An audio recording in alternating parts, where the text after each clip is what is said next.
안녕하세요, 여러분. 네, 운영체제입니다. 자, 이제 파일이 디스크에 어떻게 저장이 되는지, 디스크 공간 할당 방법에는 어떤 것이 있을까 살펴보도록 하겠습니다.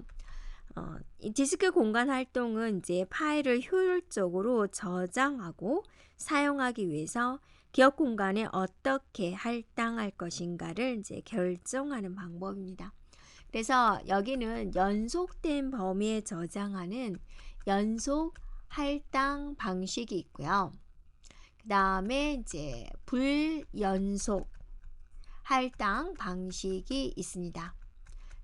자, 어떠한 특징이 있는지 우리가 하나하나씩 살펴볼 거고요. 불연속 할당 방식은 이제 섹터 단위 할당 방식이 있고요. 그 다음에 블록 단위 할당 방식이 있습니다. 이 블록 단위 할당 방법은 다시 또 나누어지게 되는데요. 블록, 체인 할당 방식이 있고요. 그 다음에 이제 색인 블럭, 체인, 할당 방식이 있고요. 그 다음에 블럭, 지향, 파일, 사상, 기법이 있습니다. 이렇게요. 전반적으로 이제 종류를 살펴보면 이렇게 되어 있는데요. 자, 이것에 대해서 우리가 하나하나씩 살펴보도록 하겠습니다. 자, 먼저 우리가 살펴보면 이제 연속 할당 방식이다 라고 있습니다. 연속 할당은 뭐겠습니까? 디스크에 연속된 공간, 디스크가 있어 반드시 연속된 공간이 존재해야 됩니다. 연속된 공간에 이제 할당하는 방식이 됩니다. 연속된 공간에 이제 바로 저장을 하기 때문에 어때요? 접근 시간이 빠르게 진행이 되겠죠. 그래서 이거는 이제 파일이 몇 번째 저장이 되느냐, 파일에 대한 시작 주소하고 얼마만큼이냐 길이에 대한 정보를 가지고 있으면 됩니다. 전반적으로 디렉토리가 이제 단순해지고요. 관리하기도 또 구현하기도 이제 용이하다라는 특징을 가지고 있습니다. 그런데 문제점이 있죠. 만약에 파일 크기에 맞는 연속된 공간이 없으면 파일을 만들 수가 없겠죠. 그리고 이제 생성하고 삭제하고 이런 걸 이제 반복하다 보면은 이제 구멍난 곳이 있겠죠. 그걸 우리는 단편화다라고 하는 거죠. 이 단편화를 이제 줄이려면 어떠세요? 뭐가 필요하다? 쪼가리를 한쪽으로 쭉 모으는 그런 압축 과정이 필요하다라는 겁니다. 또 파일의 크기가 바뀌었어요. 처음에는 이렇게 3칸 차지했는데 어찌어찌 하다 보니까 파일이 크기가 5칸 차지했어요. 그래 이렇게 크기가 이제 변경이 돼 버렸어요. 그러면 좀 복잡해지겠죠? 구현하기가 어려워요 라는 특징이 있습니다. 그래서 우리가 이제 그림을 그려 보면은 디렉토리 부분에 파일명, 어떤 특정한 파일명이 몇 번째 저장이 되어 있다. 시작 주소가 있고 길이는 얼만큼 차지하겠다. 이런 정보가 있는 거죠. 그래서 F1이 100번째 시작이 되고 길이는 이제 8만큼 돼요. 이렇게 되는 거죠. 이렇게요. 그러면 이제 100번지를 찾아가는 거죠. 100번지. 그래서 8칸을 이제 이렇게 가지고 오게 됩니다. 이렇게요. 연속된 8칸을 이렇게 가져오는 것. 이런 게 바로 연속 할당이 되겠습니다. 자, 그러면 이제 우리가 두 번째 뭐가 있느냐? 불연속 할당이다 라고 있다라고 그랬죠. 불연속 할당이다 라는 것은 이제 중간에 연속 할당은 어떠세요? 중간에 파일의 크기가 변경이 되면 구현하기가 힘들어졌죠. 그래서 이걸 좀 어떻게 할까라고 생각해낸 방법이에요. 그래서 공간을 일정한 단위로 나누어서 공간을 나누어서 할당하는 방식이 되겠습니다. 그래서 이것 중에 하나가 첫 번째 섹터 단위 할당이다 라고 있어요. 그럼 얘는 뭐겠습니까? 섹터 단위로 나눈다 라는 거죠. 섹터 단위로 이제 분산되어서 할당되는 방식이 됩니다. 그러면 이제 하나의 데이터가 여기 저장이 되고 또 하나의 데이터는 여기가 저장이 돼요. 섹터 단위로. 그럼 그 다음 데이터는 여기가 있어요 라고 가르치는 게 필요하겠죠. 이걸 뭔가요? 바로 이제 포인터다라는 거고, 이런 개념이 자료 구조 쪽에서 뭐였냐면 바로 연결 리스트라는 형태였습니다. 자, 이렇게 구성이 되어 있다라는 거죠. 그래서 각각의 섹터는 연결을 하기 위해서 다음에 포인터를 가지고 있게 됩니다. 그러면 이 데이터에 포인터를 저장하는 공간이 필요하겠죠. 그래서 포인터 저장 공간이 필요하다라는 겁니다. 그럼으로써 똑같은 공간을 데이터만 저장할 때에 비해서 얘는 포인터와 같이 저장해야 되니까 그만큼 공간은 데이터가 저장될 공간은 더 줄어들겠죠. 이만큼의 데이터만 저장하는 거였는데 이제는 이만큼의 공간에 여기는 이제 포인터로 저장을 한다고죠. 그럼 데이터 공간이 이만큼 줄어들었다라는 겁니다. 자, 섹터 단위로 저장을 하기 때문에 단편화는 발생되지 않습니다. 그렇기 때문에 단편화가 없기 때문에 디스크 압축을 할 필요가 없다. 압축은 이제 남은 공간을 한 곳으로 재배치하는 작업을 말을 합니다. 그리고 파일에 대한 크기는 우리가 이제 연속 할당에서는 파일에 대한 크기를 알고 있어야 되지만 얘는 파일에 대한 크기를 알 필요가 없죠. 하나 섹터 단위로 움직이니까 여기 섹터 저장됐어요. 다음 섹터는요. 여기에 저장됐어요. 이렇게 가기 때문에 포인터가 필요한 거고요. 크기는 알 필요가 없다라는 거고, 연속된 공간이 없어도 잘 저장할 수가 있어요 라는 겁니다. 자, 포인터가 있기 때문에 포인터는 이제 탐색 시간이 오래 걸리게 됩니다. 10번으로 가세요, 20번으로 가세요, 30번으로 가세요. 이렇게 시간이 오래 걸리고 포인터로 이렇게 이제 되기 때문에 직접 접근이 아니다라는 겁니다. 자, 우리가 이거를 이제 한번 그림으로 표현을 해 보면은요. 디렉토리에 이제 파일명이 있습니다. 파일명. 예를 들어서 F1이다 라고 해주고요. 자, 시작 주소가 있습니다. 시작 주소 20이다 라고 하고요. 자, 마지막 주소 29라고 하겠습니다. 이렇게 저장이 되어 있습니다. 그럼 처음에 22번지를 찾아갑니다. 그랬더니 거기에 3이 있어요. 그러면 이제 3번지로 이제 이동을 하게 됩니다. 3번지에서 데이터를 읽고요. 그 다음으로는 7번으로 가시죠. 그럼 또 7번에서 데이터를 읽습니다. 7번에 19다 라고 적어지면 또 19번지에 가서 이제 데이터를 읽고요. 거기에 봤더니 29가 써져 있군요. 그러면 29번지로 이제 이동을 하게 되는 거죠. 그럼 여기가 끝입니다 라고 이제 써진 거죠. 이렇게 해주면 22번지부터 29번지까지 돌게 되는 거죠. 이런 식으로 이제 하는 게 바로 섹터 단위가 됩니다. 그래서 여러분이 이제 자기 디스크에서 보면은 이 원을 우리는 동심원을 트랙이라고 하고, 이 트랙은 다시 이런 조각, 이런 섹터가 나눠지게 되죠. 그래서 가장 이제 기본이 가장 작은 단위, 이렇게 섹터 단위로 저장하는 방식이 섹터 단위 할당입니다. 자, 이번에는 그런데 이제 섹터 단위로 저장을 하면은 너무 자주 찾아가죠. 작은 단위가 되어서 조금 단위를 키우자라는 게 이제 블럭 단위 할당이 되겠습니다.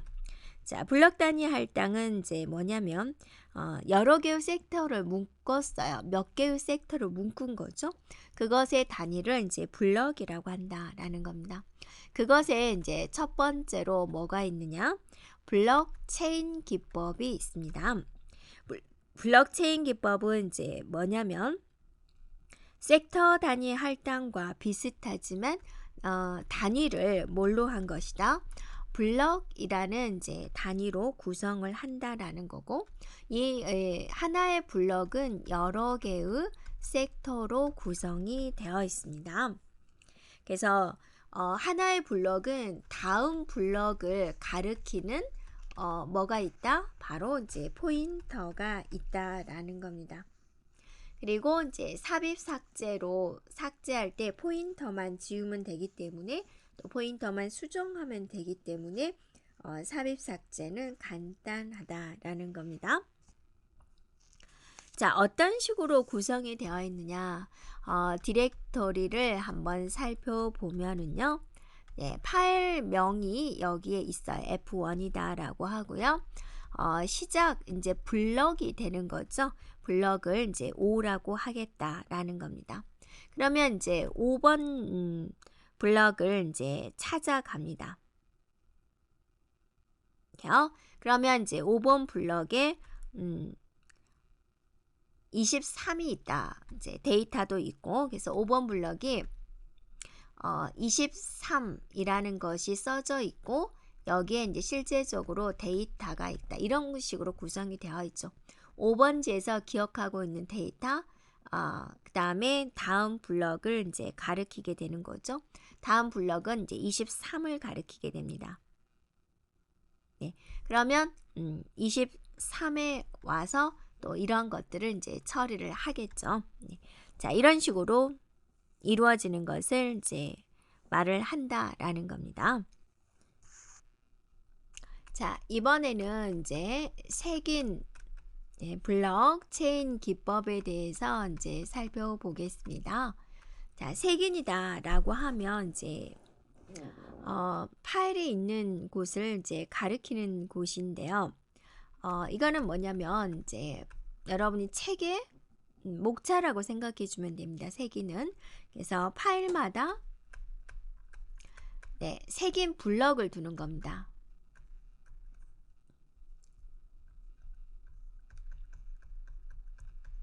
네, 그래서 파일이 할당된 블럭에 이제 모든 포인터, 모든 포인터를 색인 블럭에다가 모아 두어서 처리하는 겁니다. 자, 이게 어떤 내용이냐 한번 보겠습니다. 파일명이 있습니다. 파일명 F1이 있고요. 색인 블럭에 12다 그랬습니다. 그러면 12번 색인 블럭이 어떻게 구성이 되어 있냐면 4번, 14번, 23번 이렇게 구성이 되어 있어요. 이게 무슨 뜻이냐라면 먼저 12번이니까 12번에 가는데 12번에서 4번 참조하고 14번 참조하고 그 다음에 이제 23번을 참조하더라 라고 해서 색인 블럭을 이제 이렇게 구성을 해 놓은 거다라는 겁니다. 네. 자, 그래서 색인 블럭에 우리는 뭘 사용하죠? 포인터를 사용해서 직접 접근이 가능하다라는 거고요. 탐색 시간은 이제 더 빠르게 됩니다. 자, 그런데 이제 어떤 특정한 것을 이제 삽입을 하게 되면 색인 블럭에도 여기에 또 추가가 되어야 되겠죠. 삽입이 일어나면 색인 블럭이 다시 재구성되어야 된다라는 거고, 또 데이터, 포인터, 거기다 또 색인 블럭이 있죠. 색인 블럭이 차지하는 공간, 색인 블럭이 차지하는 공간이 있기 때문에 전반적인 기억장치의 낭비가 발생할 수도 있어요 라는 겁니다. 자, 우리가 이번에는 이제 블럭 지향 파일 사상 기법에 대해서 이제 살펴볼 건데요. 이 블럭 지향 파일 사상 기법은 포인터 대신에 파일 할당 테이블 FAT를 이제 이용하는 방식이 됩니다. FAT다라는 것은 이제 파일에 대한 정보가 어느 위치에 저장되어 있는지를 표시해 놓은 특수한 영역을 말을 합니다. 그래서 예를 들면 어떤 방식이냐? 파일명이 있고 FAT의 위치가 있는데 파일명 예를 들어서 F1이다. FAT 위치를 이제 2다 라고 하면 FAT를 찾아가겠죠. 테이블 파일 얼로케이션 테이블을 찾아가겠죠. 그러면 이제 거기에 블럭 0번, 블럭 2번, 블럭 2번 이런 식으로 있겠죠. 블럭 2번을 찾아가라 그거예요. 그래서 블럭 2번을 찾아갑니다. 그럼 여기서 만약에 7이 있다. 그러면 이제 블럭 7을 또 찾아가는 거죠. 여기에 또 1이 있다. 그러면 이제 그 다음 블럭 1번을 찾아가는 거죠. 자, 이런 식으로 이제 진행을 하는 방식이 됩니다. 자, 그래서 이런 식으로 운행을 하기 때문에 데이터에 대한 삽입과 삭제는 어때요? 용이한 특징을 가지고 있습니다. 자, 여기까지 디스크 할당 기법에 대한 내용이었습니다. 자, 이번에는 우리가 이제 자원 보호에 대해서 살펴보겠습니다. 자원을 보호한다. 무엇으로부터 자원을 보호하느냐? 컴퓨터 시스템에 보면 프로세스, CPU, 기억장치 이런 장치에 대해서 누군가가 이제 자료를 빼가려고 불법적인 접근을 진행을 하게 됩니다. 그래서 이거를 제어한다라는 거죠. 막는다, 관리한다. 그럼으로써 자원이 손상되는 것을 예방하는 방법. 그거를 이제 의미를 하는 거고요. 이런 자원을 보호하는 기법에는 이제 몇 가지가 있는데 어떤 방식으로 진행하느냐에 따라서 접근 제어 행렬, 그다음에 전역 테이블, 그리고 이제 접근 제어 리스트, 그다음에 이제 권한 리스트. 자, 이런 식으로 이제 나누어지게 됩니다.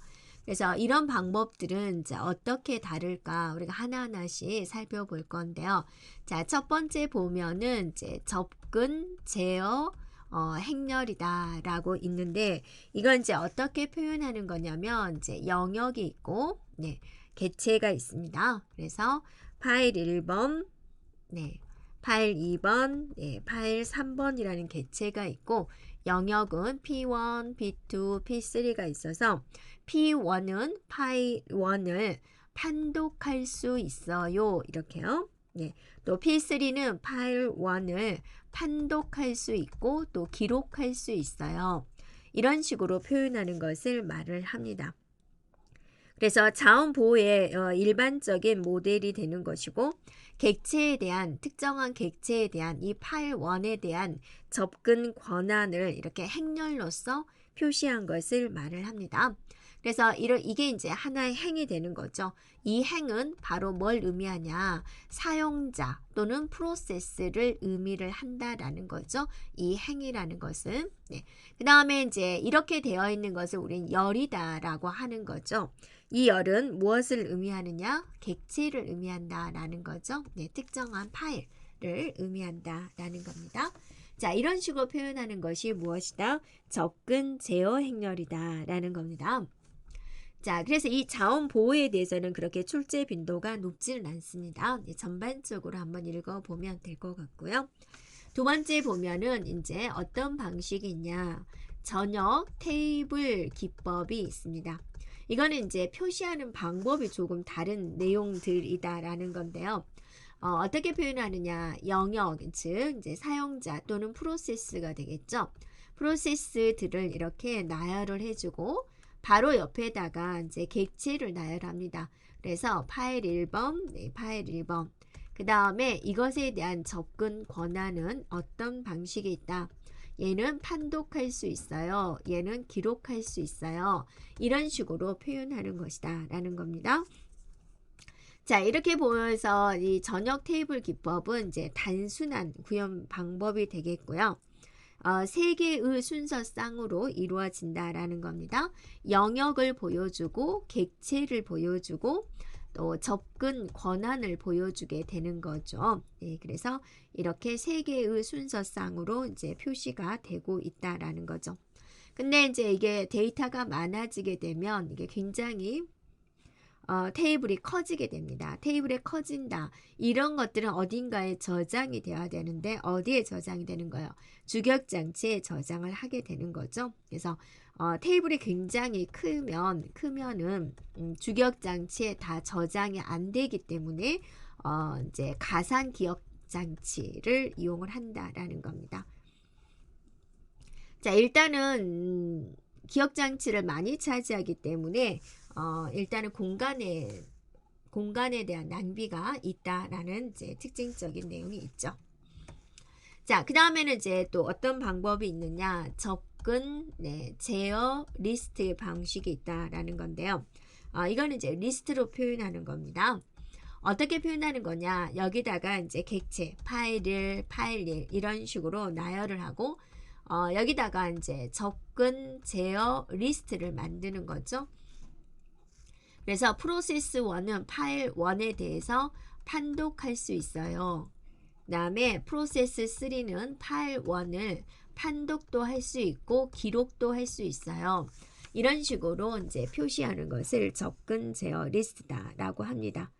그래서 접근 제어 행렬에 있는 그 객체를 중심으로 접근 리스트를 작성을 한다 거죠. 이 객체를 중심으로 접근 제어 리스트를 이제 표시하는 것을 말을 합니다.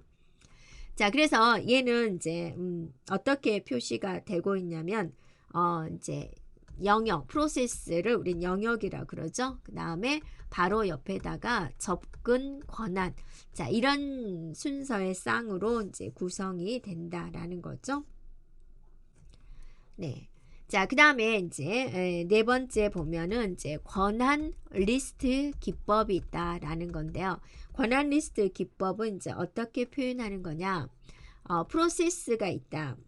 그러면 이 프로세스 1이 할 수 있는 것들, 파일 1은 판독할 수 있어요. 그 다음에 파일 3은 기록할 수 있어요. 이렇게 프로세스별로 이제 나열을 한 것을 이제 말을 한다라는 겁니다. 이런 식으로. 예. 그래서 이 권한 리스트는 우리가 접근 제어 행렬이 있었죠. 거기서 이제 뭘 중심으로 이제 영역 중심으로 권한 리스트를 작성을 한 것을 말을 하고 있습니다. 네, 그래서 이제 여기 표시되는 것은 여기에 보면은 객체, 네, 그 다음에 이제 여기에 허용된 조작, 뭐가 허용이 되느냐 이런 쌍으로 이제 이런 식으로 이루어졌다라는 거고요. 그 다음에 이제 어떤 기법이 있냐? 락키 기법이다. 로키 기법이다. 라는 겁니다. 락키. 이렇게요. 자, 이거는 이제 접근 제어 리스트하고 권한 리스트를 이제 합한 것이다. 라고 그랬습니다. 자, 접근 제어 리스트하고, 권한 리스트를 이제 합한 개념이다. 라는 겁니다. 그래서 각 객체는 각각의 이제 객체들은 이제 락을 가지고 있고요. 그 다음에 각각의 영역에서는 키라고 불리는 이제 유일한 값을 갖고 있어서 이 영역과 객체가 일치하는 경우에만 해당되는 객체를 접근할 수 있어요. 라는 방법이 되겠습니다. 그 다음에 이제 파일을 보호하는 기법이 있는데 파일 명명이다. 네, 파일 명명. 파일 명명은 이제 명명 이름 붙여주는 거죠. 네이밍이다. 라는 겁니다. 그래서 접근하는 파일 이름을 모르는 사용자를 접근 대상에서 제외시키는 겁니다. 그래서 파일 이름을 모르냐 그러면 이제 접근할 수 없도록 해주는 거고요. 그 다음에 또 비밀번호가 있습니다. 파일에 해당되는 파일에 암호가 있고 그 암호를 아는 사람만 접근이 허용되는 것이고요. 그 다음에 접근 제어가 있습니다. 이거는 파일마다 접근 목록이 있습니다. 네, 그래서 이 목록에 있는 사람들만 접근할 수 있도록 하는 기법이 되겠습니다. 그래서 우리가 이제 자원 보호하는 기법에 몇 가지 방법이 있는데요. 이제 그게 출제 빈도가 높지 않기 때문에 그냥 한번 쭉 읽어보면 되고요. 파일 보호 기법은 우리가 이제 기억을 해주면 되겠습니다. 자, 파일 명명 기법, 접근 제어 기법 이렇게 기억하면 되겠습니다. 자, 파일 보안입니다. 자, 파일 보안은 컴퓨터 내부에 저장되어 있는 파일을 안전하게 보존을 하자. 그러기 위해서 어떠한 조치를 해야 되느냐라는 것을 의미합니다. 그래서 여러분이 굉장히 많은 자료들이 저장되어 있는 그런 기억장치가 파괴가 된다면 굉장히 속상하겠죠. 그래서 그 속에 있는 제발 좀 복구 좀 해주세요 이렇게 하잖아요. 그래서 그 속에 들어있는 파일들을 어떻게 하면 안전하게 보존할 수 있을까라는 겁니다. 그러면 이 파일 보안을 위협하는 것은 무엇이냐? 그 위협하는 것을 알고 알아야지 또 대비를 할 수가 있겠죠. 위협하는 것에는 이제 외부 보안, 그다음에 외부가 있으면 내부가 있겠죠. 내부 보안, 그다음에 사용자 인터페이스 보안.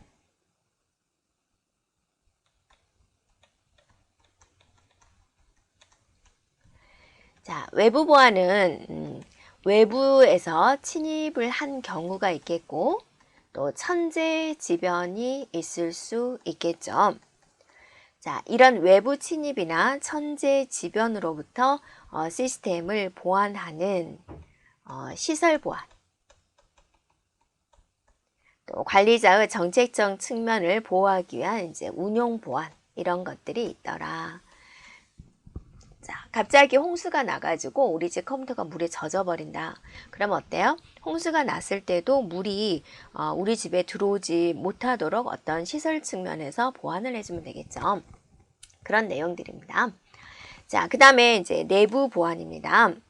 하드웨어나 운영체제에 내장된 보안 기능을 통해서 파일에 대한 신뢰성을 유지를 하고 시스템을 보완하는, 시스템을 보호하는 것을 말을 합니다. 사용자 인터페이스 보안이다. 그러면 사용자의 신원을 운영체제가 확인해 가지고 불법적으로 침입해 가지고 이제 파일을 파괴하는 것, 그거를 이제 막는 그런 보안 방법이 되겠습니다. 자, 여기까지 진행하겠습니다.